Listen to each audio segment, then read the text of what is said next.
Ankara is warning that a row with Athens over the extradition of 8 soldiers it says were involved in last year's failed coup could threaten the Greek migration deal. Greece's Supreme Court ruled against extraditing the soldiers on Thursday. Turkish Foreign Minister Mevlut Çavuşoğlu says they are evaluating the situation.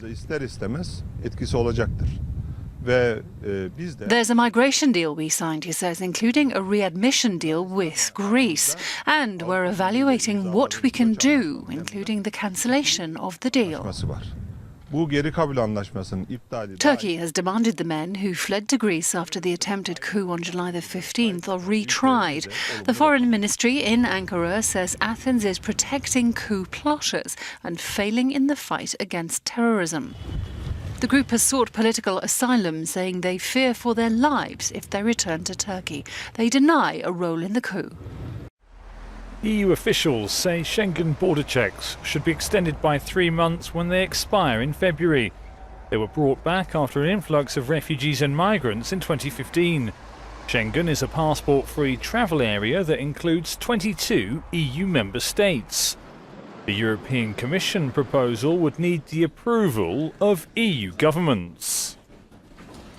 Shouldn't forget that right now 60,000 people are stranded in Greece, all along the so-called Balkans route, and relocation does not work. We are confronted with very objective problems, and this is what we take into consideration when we make a decision and we propose what we propose today. Pro-EU politicians say a Schengen zone free of any border or customs checks is key to boosting economic growth. Eurosceptics argue it weakens security across the entire bloc.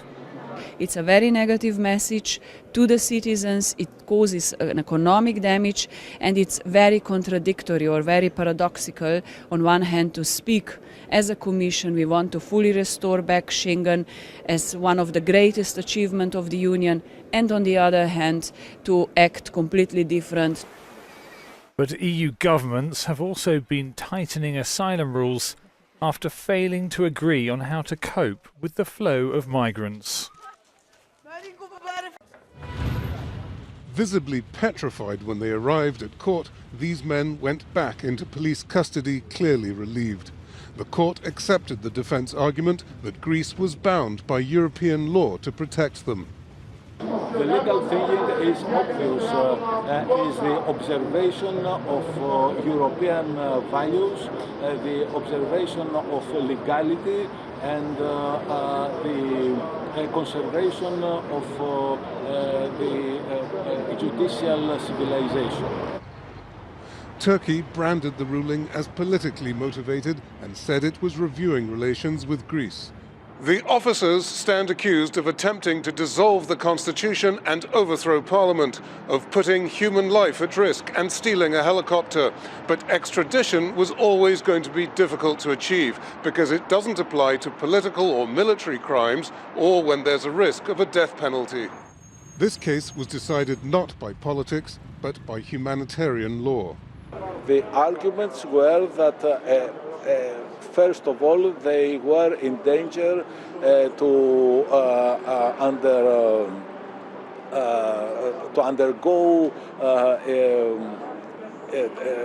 inhuman and degrading treatment. This was the main danger. Of course, the reintroduction of death penalty in Turkey was an additional danger.